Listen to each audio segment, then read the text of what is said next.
answer all the time questions. Look, you can answer my questions too.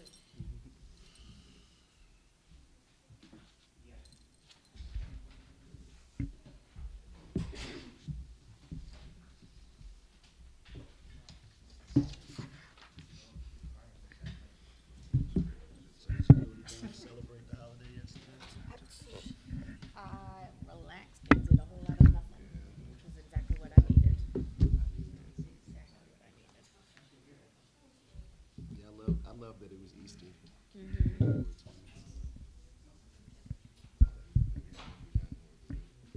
I can't see it on my phone. I have to go on the computer. You see? With my Easter bunny costume. Oh, yeah, well, you download that. That's what Because you all said that you couldn't No, I'm saying, wear I'm any thinking about the cannabis freaking stuff, View app. but I was like, they didn't say that I couldn't be an Easter bunny. I love a creative. I love it. I'm in Santiago. Santiago, out there. Will we wear it out of costume? You know, that's why I'm like, he should do a side business while he's in the car. Make his friends. Doing some calls. but I forgot about it. So, he was there though, looking at me like I was crazy. Just a heads up, the mics are not for outward audio, they're just for our live streaming, so don't anticipate hearing any, okay? And Mo is going to give you guys a heads up as when we're starting, just so you guys have a cue to be ready for trouble. Will we need to speak, will we need to get closer to the microphone for the? Yeah. Yes, okay. Yeah, you can pull them in a little bit. Okay. But here,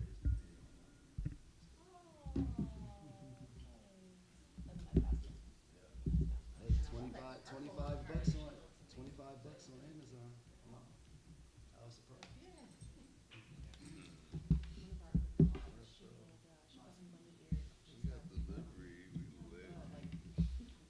Do you guys have good drivers already put up, or is it like on here? Sorry. No, we have drivers. She's got the donkey.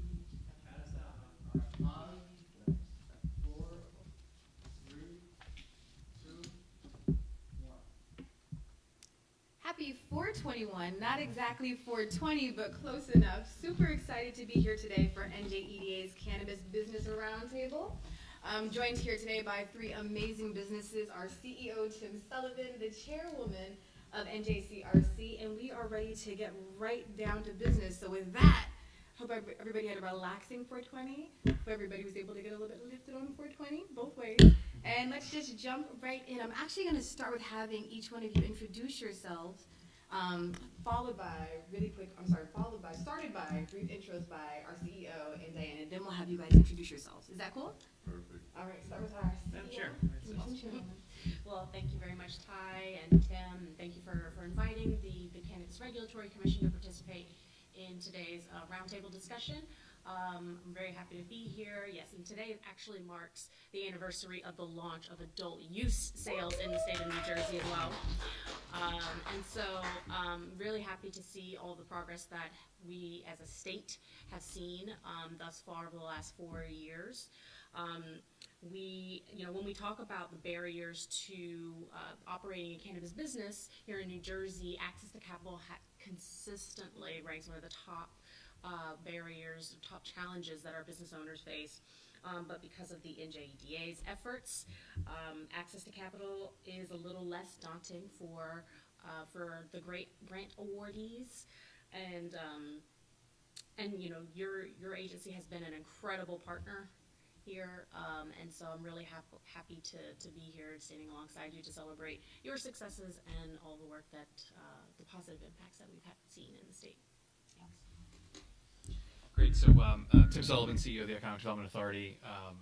Just want to echo everything, first of all, the chairwoman said. I think the progress has been made since Governor Murphy signed legislation into law to bring adult use recreational cannabis to New Jersey, led by the CRC in so many wonderful different ways.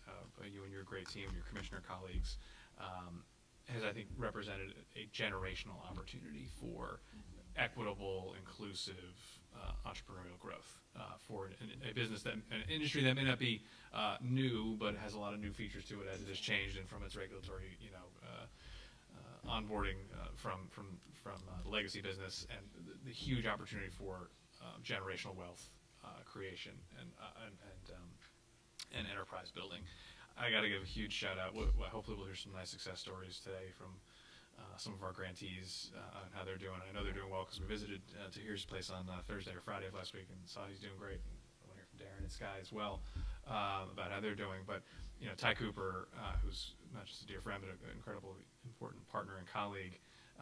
Whenever you're doing any kind of new program, new project, whatever, there are bumps in the road. There are things you got to figure out, and to be a North Star like Ty has been on, like, we got to figure this out. This is too damn important to be able to be there for this industry, for this sector that is facing access to capital challenges, as the chairwoman mentioned, largely due to the sort of the complexities of the federal situation and the banking system and all that stuff. But if we can be a resource to be able to provide funding and just a little bit of help to get over those last couple hurdles to get to opening day, to get to success, then that's a good day's work. And Ty, you and your team have done extraordinary work to actually make that real and to be our North Star to drive us forward to make sure that this important priority stays a priority. So thank you for that. But mostly we're here to hear from how things are going, because we know that I characterize. I think Diana said progress so far. I agree with that. I think we'd all call it a good start, but it's the dawn of a a century's worth, hopefully, or more. Hopefully time progresses past a century, but you know what I mean. We're at the dawn of a new era for this industry, and not everything's perfect. We know that, and we're here to hear how things are going, and obviously hear a little bit about the impact of the grants that we were able to make, but more importantly, to hear about what's next. What else can we be doing to be helpful? Our magic wand is rusty and broken. We can't fix every problem you might have or every challenge you might have, but if there are things that we can be doing, either with the EDA, CRC, the broader Murphy administration, we're here to listen and figure out what's next for this key sector. So thank you all for being here. Thanks for taking the time. You're all running big successful businesses now, so appreciate you taking the time out to visit with us a little bit and hear how you're doing. This has been a highlight. I'm sorry. You did it first. I was waiting for Tim to give all the corny dad jokes about cannabis. Listen, still your thunder a little bit. It's okay. I know there will be more. You said they were corny dad jokes. That's very hurtful. Dad jokes is one thing, but corny dad jokes is very hurtful. Just dad jokes. Just dad jokes. They're just jokes. Hurts my feelings. But with that, super excited to get this started. I'm going to turn it over really quickly to Darren and Sky, and then we'll go over to Tahir. But talk to us about your business, about the journey, and how you're kind of navigating some of the regulations that are still in place. Yeah, should we introduce ourselves too? Yeah. So I'm Sky Blanks. I'm co-founder and vice president of Primo Cannabis Company. My name is Darren Chandler Jr., and I am the president of Primo Cannabis Company. Can I just pause you for 1 second? Mm-hmm. Doesn't it feel so crazy to say that, like, we're president of a cannabis company in New Jersey? Yeah. That's wild. But amazing. Go ahead. Sorry. Yeah, and I think for us, our journey really, goes more than just us getting the license. It's been a big work in progress. It's legacy. That's right. Our family's been, affected in the trenches with a lot of these issues growing up. And it's been really a big honor for us to have the opportunity, me and Darren being, sons of those who have been in really affected and impacted by the war on drugs and the criminalization of a lot of, That's right. This plant that we see has a lot of benefits for the community. So be able to take that and turn that into a lucrative business that we, prioritize hiring, impacting our community, hiring from within, hiring people that have been affected by the war on drugs, and be able to have a business that's changing the narrative around cannabis. I always say, for us at Primo, our goal is to change the narrative. It's not this, shady, thing. This is a legit company. This is something that's more than just our herb. This is experience. This is a brand, and we really strive to have more impact across the state, not just within our town, Keyport, New Jersey, but we want to grow. And this is what, we've been able to do with the NGEDA. Having that grant really helped us. It was almost a year since we opened our doors. Our anniversary, our soft opening was April 25th, and then our grand opening was May 18th. And so really seeing that growth and how every month a little bit more people come in, a little bit more people know who we are.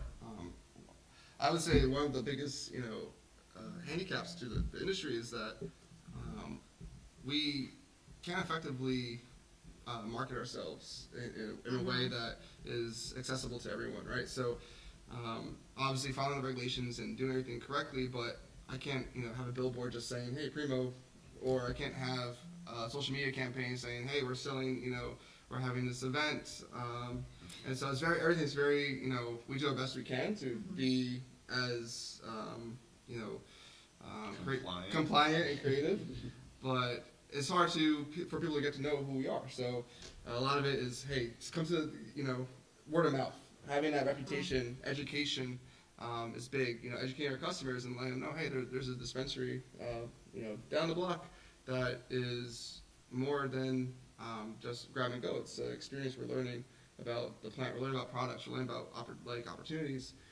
And so every time someone comes to the door, we strive to have a discussion with them and let them know what cannabis is, what Primo is, what we stand for, and we've been really lucky to have a really good team to build that. But Darren, I want to ask you a little bit about community, then I'm going to jump over to Tahir. And I know for you, coming back home, being able to open a business and keep what was important, but why is it so important to be so deeply rooted in the community where you are? Like, they know who you guys are. I know that they know who Primo is. Why is that so important? Scott kind of touched on it. This is big for us is because our fathers have been friends for over 40 plus years, come from a very dark place, and have given us the tools to become successful men.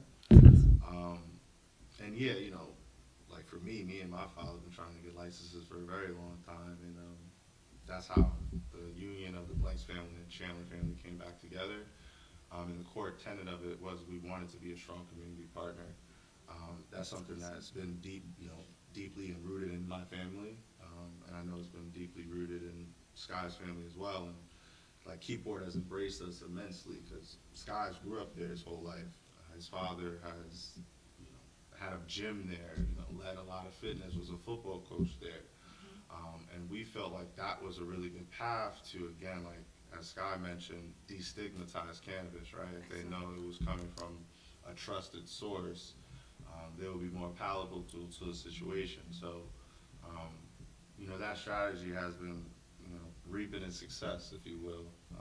I think we've built a very great audience. Like anytime we send any events or marketing out, they respond immediately to it. And it's a blessing. I can't believe that. Like you said, I'm president of a cannabis company. Right. You know what I'm saying? So, like I said, it's a blessing every single day to wake up and give it 100%. That's awesome. I'm going to turn this over to Tahir, who is like a local legend in Trenton, apparently. I know that Tim was able to visit your store this past week, right before 420, but talk to us about your journey and just some of the regulatory barriers that are there, and also, like, I know community for you is especially important, so talk to us about all those great things. Sure. And hello, everyone. My name is Tahir Johnson. I'm the founder and CEO of Simply Pure Trenton. We're an adult use cannabis dispensary right down the road, 6 minutes away in Ewing Township. And like Ty said, I grew up and was born and raised here in Trenton, so I'm super honored to have a business here. I'm actually a second generation business owner here. My mom has a dance school, Watson Johnson Dance Theater. It's been open for 35 years. So for me, like growing up, serving the community's always been a part of, what I've seen. So I'm super thankful to have a business here. Like I said, community is everything. I always tell people my most honored customer that I see come to my store regularly is my kindergarten teacher. So it feels so great to have something that was once, so stigmatized.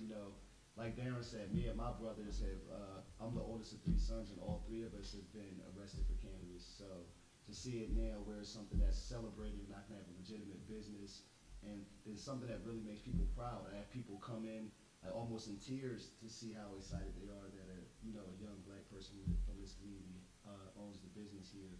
And it's certainly been tough. Cannabis, there's so many different challenges that you have to overcome just to even get open, and so I'm immensely thankful for the NJEDA. I told Tim when he came out to the site, like literally having raised over $1 million, it was that last $150,000 at the end from the NJEDA that got me over the finish line. So the fact that you all have programs like this, and Diana, the fact that the CRC has been so committed to actually actually supporting social equity. It's not lip service, right? Like they really have made sure that these businesses can be successful. Like I said, I'm just super thankful. Financial challenges are certainly the toughest. With cannabis being federally illegal, we can't go to a bank or to get loans, regardless how good our business plan is or anything like that. So, being able to have capital from the state and the support from the state, as well as the education that you guys did on the background, not just giving out the money, I think was something that was super important. So. Yes, and this is Rolly here. He's really the boss.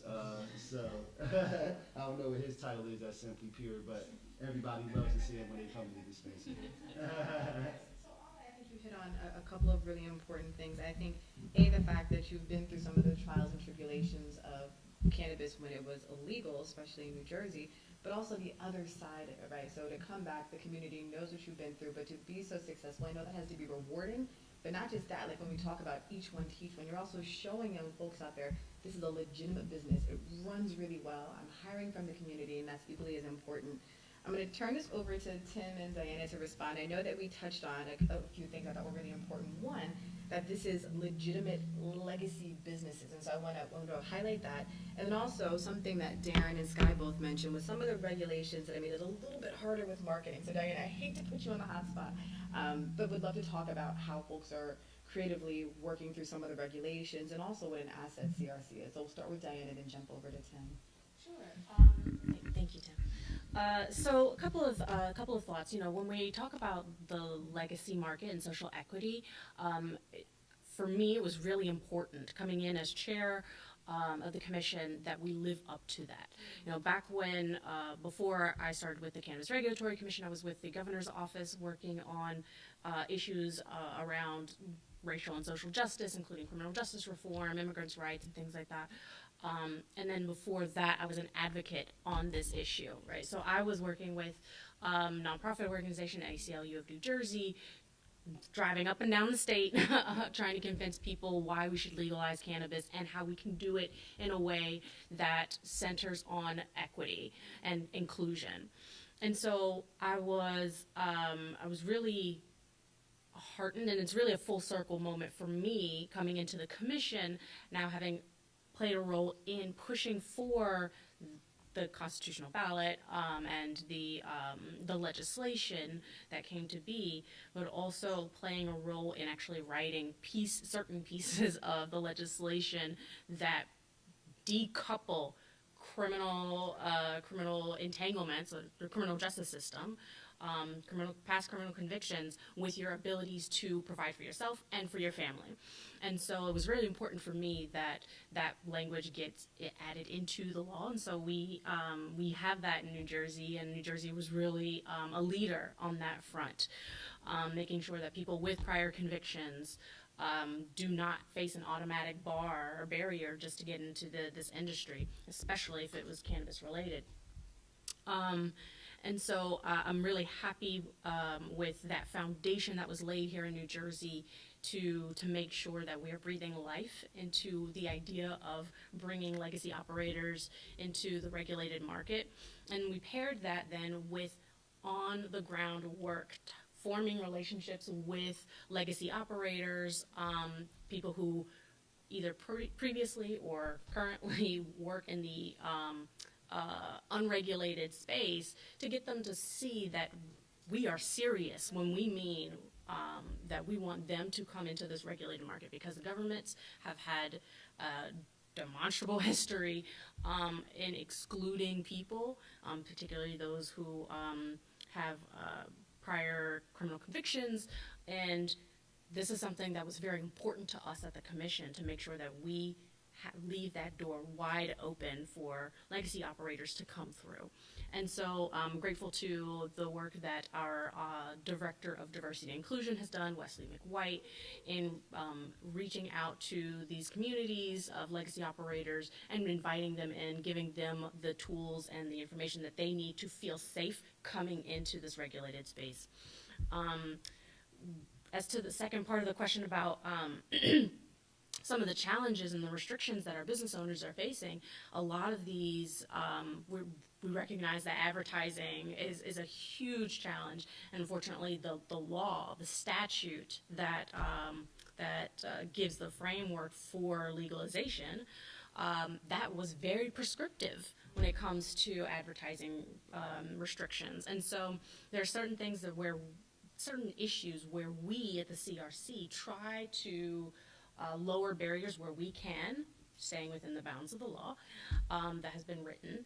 But so we try to make sure that we give people extensions on conditional licenses as much as we could, given the limitations that we had on those. We try to make sure that our business owners, especially our Class 5 retailers that might be interested in cannabis consumption areas, we try to make sure that they understand, all right, these are the kinds of activities that you can have happening in your consumption area, so that we foster compliance and creativity, so that we have an industry that really is innovative, allows businesses to thrive, and doing so in a responsible way. Who has been rolling with cannabis. Your second, I haven't done any yet. I haven't done any jokes But yet. also who has incredible vision, who understood the need to provide resources to this cannabis growing industry, and also has been supporting small businesses since he got to EDA. So from our CEO's perspective, why was this so important? Yeah, I mean, again, there's no shortage of reasons to be excited about taking on the challenge of trying to stand up this new industry. I think Diana talked about the most important piece of it, which is the justice and equity elements of this, and the, stop, criminalizing generations of overwhelmingly young black men to, the criminal justice system and all that. That's like priority 1 through 10. Once we get past that, though, it's also a huge opportunity, right? The pathway for wealth creation. Again, I hope the three of you are all doing, well and continue to do really well, and, your peers and colleagues. It's a great lucrative business, and that a lot of people have had success in the unregulated or whatever legacy market, and an opportunity to have that wealth creation opportunity is hugely important. But it's a really unique. I think it's the only thing I can think of where an industry that was unregulated / illegal came on the books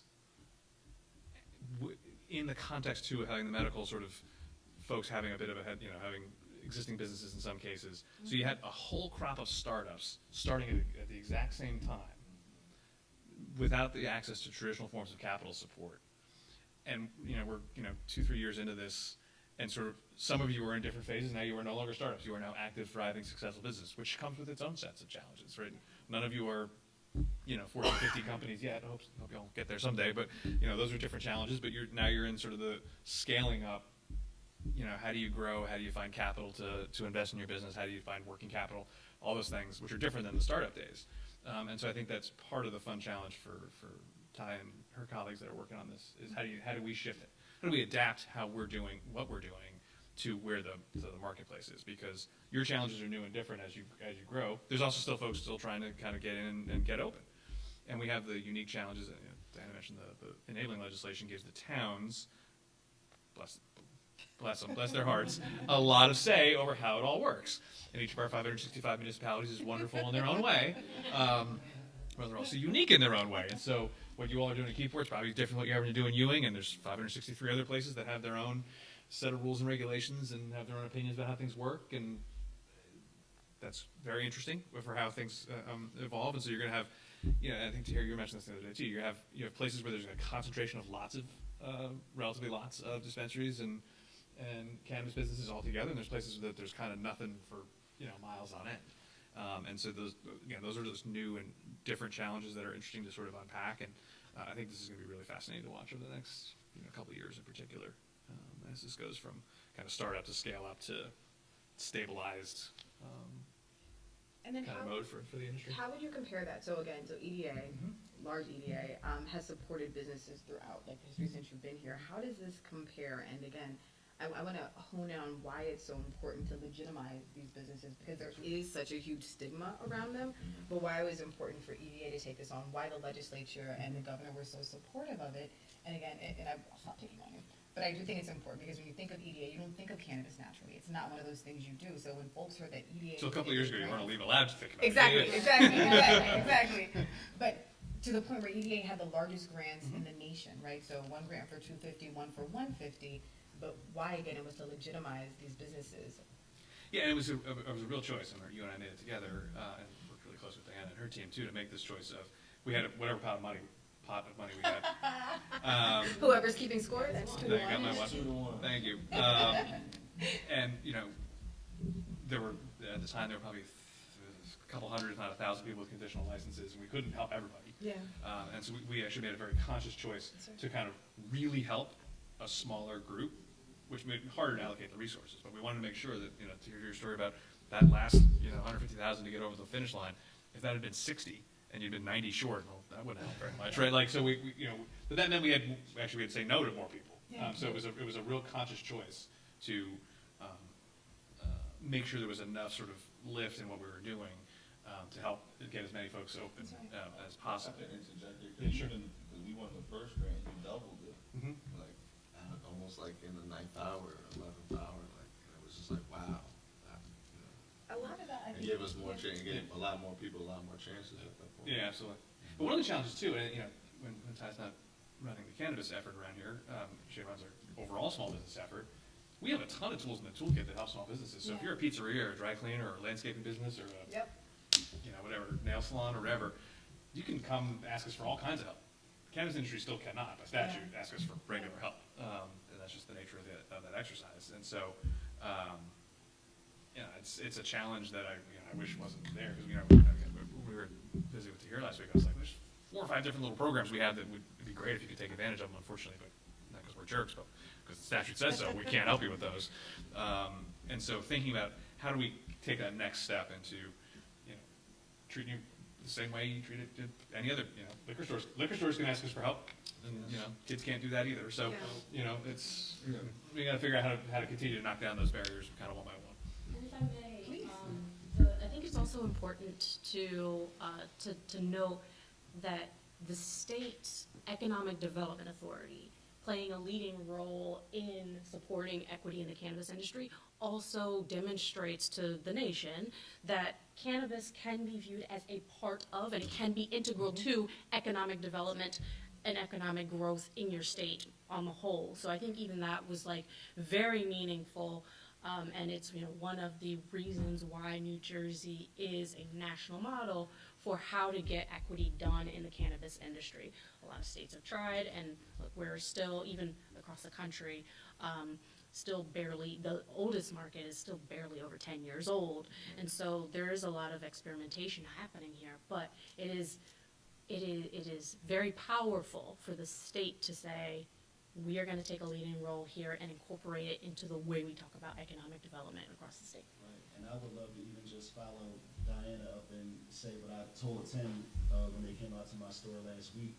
The fact that you all still have an unwavering commitment to diversity, equity, and inclusion, even in the political times that we're in today, Governor Murphy at the lead of that is super important, because I know that it's a challenge where, federally, right, they want to dismantle all these types of programs, and you guys haven't backed down at all. So thank you.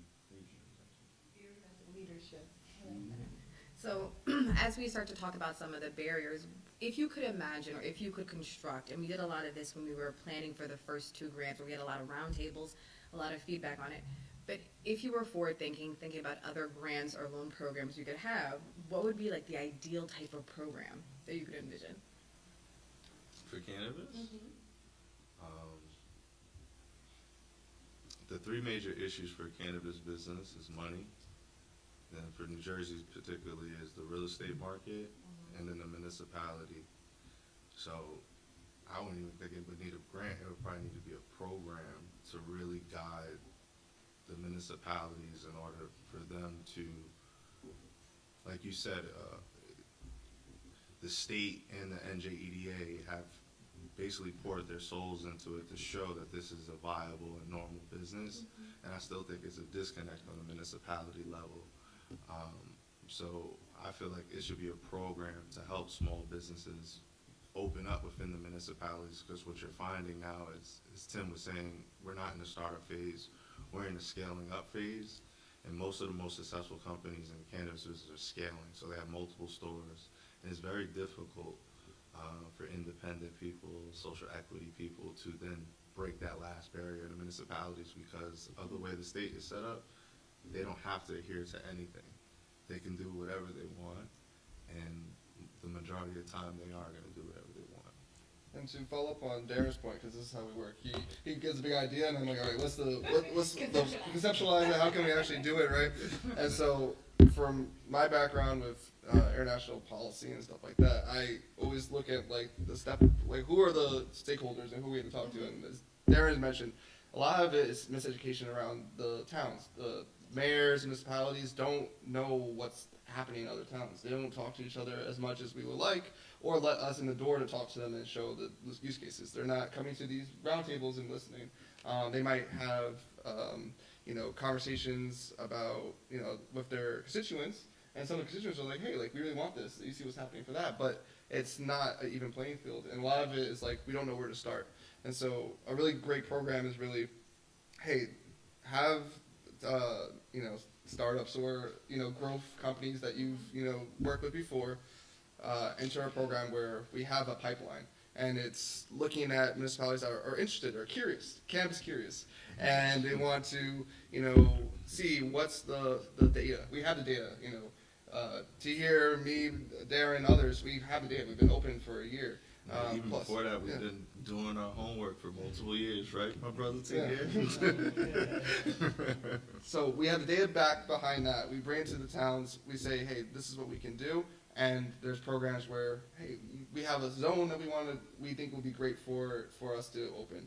Any of these real estate options, and everyone's coming to the table talking. Whoever owns these properties, whoever knows, because again, it's like, okay, maybe we get to the town, but we can't find a property, or they zone it in a weird place that doesn't make sense, and we're like, hey, you're putting us in behind an industrial zone where no one comes, no one can survive in that space. So maybe a town will say yes, but there's no place for the business to exist. Mm-hmm. And for us, we've been really lucky with Keyport because, as Aaron mentioned, we had that community impact already. Tears from this area, he had that community impact already. So we knew who to talk to and how to give our case because we are positive, upstanding citizens. But a lot of these towns are like, cannabis, you're not an upstanding citizen. Yes, we are. Sound like my mom. Yeah. So it's nefarious. So this is where I think the EDA can help us. Is to open those doors, talk to the towns, and hey, let's work together to make this business successful. So I think less EDA, but more so just general education or knowledge, because I think the points that you hit on were so critically important, right? So a lot of these municipalities don't understand that there is a true cost benefit to you having a cannabis business in your store. The education component, this is not some thing that people are working in the back corners doing. It is a legitimate operating business, and so I think those are really good points to bring up, but it all comes down to being able to educate the citizens who are there, educate the township that's there, and again, I would also suggest just going to these council meetings, not on EDA incumbent, but on the businesses, going to these council meetings. So again, if there's an opportunity to talk about the success rates, I think that's a great platform for you guys to be able to use as well, and also taking on ownership for EDA. We did have a technical assistant provider that we brought on, Oaksterdam, I think Tahir was working with them really closely, and again, a lot of it is dismantling so much of the negative stereotypes that exist around this market still. Which, I wish the Cannabis lady was also here as well, who's in Maple with this tiny little boutique pink cannabis store, but it just shows the diversity of range for what you can have for cannabis owners and cannabis stores as well. Can I ask you a question? Please do. So one of the everything I know about the cannabis market I learned from one of these two women to my left and right. But one of the things we learned a lot about in the early days, right after legalization happened, was that there was differential pricing for cannabis businesses, for advice and lawyers and real estate. It was like when you get, you're planning a wedding. It's like, well, they'll have a party. Okay, that's $1,000. Well, it's a wedding. That's $5,000. See, it's the same party. Has that gotten any better as we kind of got into it, or is it still like I need a cannabis lawyer and it's that's more expensive than having a regular lawyer? Is that still a thing? The green tax definitely Yeah. still Green exists. tax. Okay, that's good. And Yeah, Yeah. it's getting a little But better. there is still a It's still green there, but tax. it's getting a little better? Okay. Absolutely, But then part of the absolutely. reason that people like Darren and I were able to be successful is because, like you said, we've been doing this homework and working on this for years before coming in. And I think you'll find that a lot of people that were successful were the people that took that extra step above and beyond to learn and be really self-sufficient. While I had those attorneys and advisors and different things, it was really mostly me driving, moving it forward through the experience that I had. And, Darren, we go back years. Like we've been talking on the phone, trading, this stuff for years before the application was even open, right? As we were advocating to get this done. So it really is a lot of, there really is a lot of homework, so many moving parts that you have to accomplish to be able to just get through the journey. And I'll note that, like, as far as the green tax and the price differential is concerned, what we've seen at the commission is what happened. It's happening mostly in the private sector. It's happening with real estate. Yep. Landlords are jacking up prices, or just because it's cannabis, or they're waiting until the business gets to the closing appointment to then change the terms of the agreement just because it's cannabis. We see it in the investments, like the financial money that's coming in to support our business owners. Interest rates have, thankfully they've leveled out. Well, they've come down, but in the beginning they were sky high. And so, there's my one. There you go.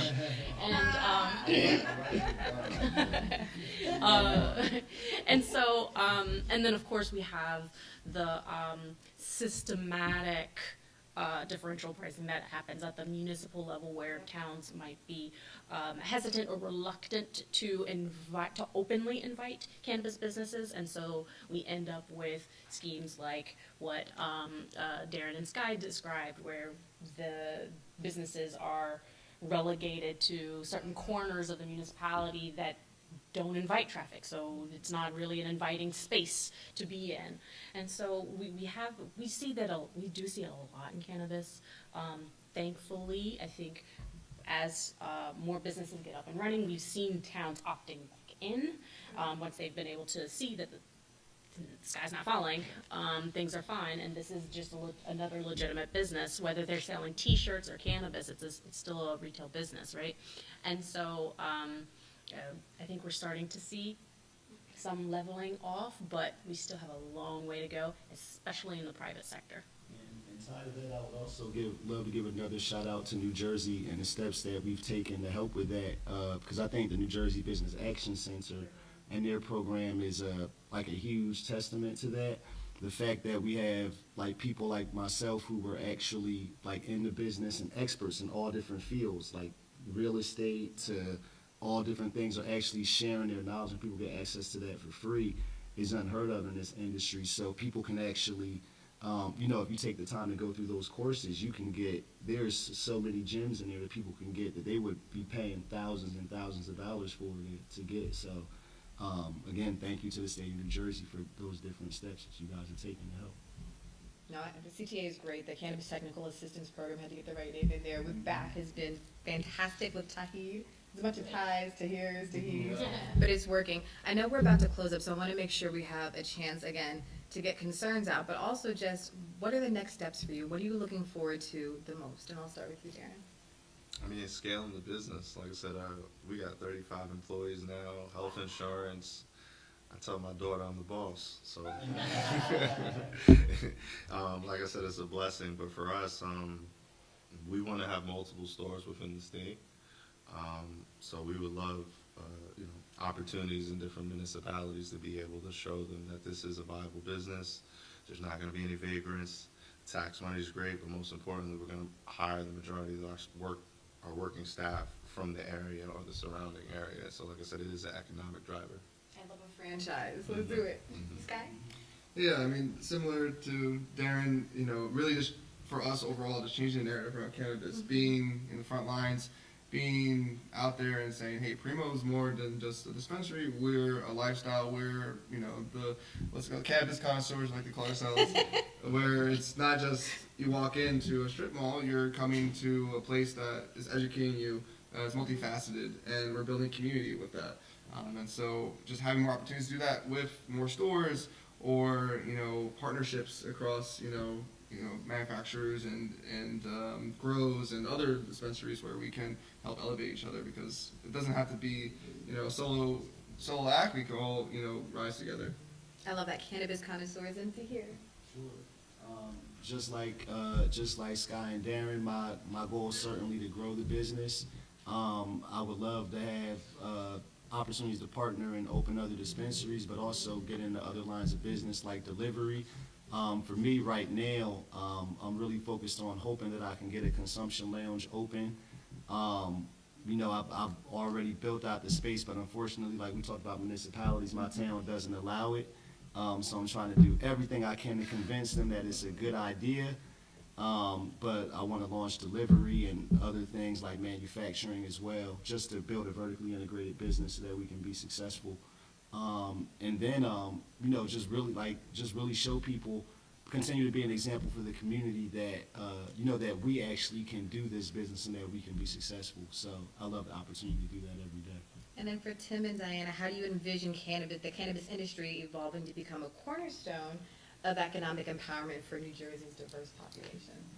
And on the economic piece. So I think for us at the commission, really inspiring economic growth continues to be like our guiding star, but you know, making sure that we're doing so in an equitable fashion to make sure that we are providing meaningful opportunities, meaningful access to these opportunities, right? And earlier this year, the commission set its 5-year goals. So by 2030, we are hoping to see prices continue to fall to make it more accessible, to make cannabis products more accessible to consumers. Also, hopefully, as more cultivators and manufacturers get online, the retailers then their prices fall too. So their costs, I should say, begin to fall as well. We also want to see at least 15% increase in representation among our business owners from those who have prior marijuana convictions. That's a big one for that I'm really looking forward to, and also we want to see at least 30% of our business being open for at least 2 years. So making sure that we are really supporting our business owners so that they can actually not just open their doors, but stay open. And while we at the commission are limited in our ability to make sure that businesses thrive, we want to make those opportunities available so that these gentlemen and their colleagues all across the state can have the opportunity to sharpen their business acumen and then take their own businesses to the next level. And I think when we look at New Jersey in the long run, we're going to see all the hard work that these gentlemen have put in, and we're going to see I think we're going to see New Jersey's independent small business culture really take off and be a regional powerhouse. Tim, under your leadership, over 39 stores have been funded and are actually open. 98 stores have been funded. 39 under his leadership, under the governor's grants, have been actually open. So what's next? Yeah, I mean, I think just stepping back, I think one of the exciting things about this industry is it's part of Governor Murphy's broader vision for economic diversification. So that's things like clean energy and offshore wind, which is going through some challenges these days. We'll get through it. Film and television, sports betting, fintech, financial technology, broadly, how do we create new sectors, new industries that are big pistons in the economic engine of New Jersey? And cannabis is right there with those sectors. And whether you think about that as an opportunity for the next 5, 10, 15, 25 years to do exactly what Diana was just saying, where you have homegrown New Jersey success stories. That was sort of a joke, sort of not. That's not loud. But to have New Jersey success stories of entrepreneurship that have grown and scaled and are doing really well and employing a lot of people, paying a lot of taxes, just like every other sector that's growing and doing well in Jersey. And so I think having that outlook and orientation will also help deliver on all the justice and equity goals that I think again are the kind of the core of why this is so important. But if we can do all those things in sort of a mutually reinforcing way, then again that's an honest day's work. So this has truly lifted my spirits today. So thank you guys for participating in the NJEDA Cannabis Roundtable. And congratulations, and I think you guys just had delivery started, is it today? So kudos, kudos, kudos. Keep the 420 energy going, and thank you. Stay responsible. Stay close and responsibly, exactly, right? That's it. Thank you. Thanks, everybody. You guys are okay with this being taped in here?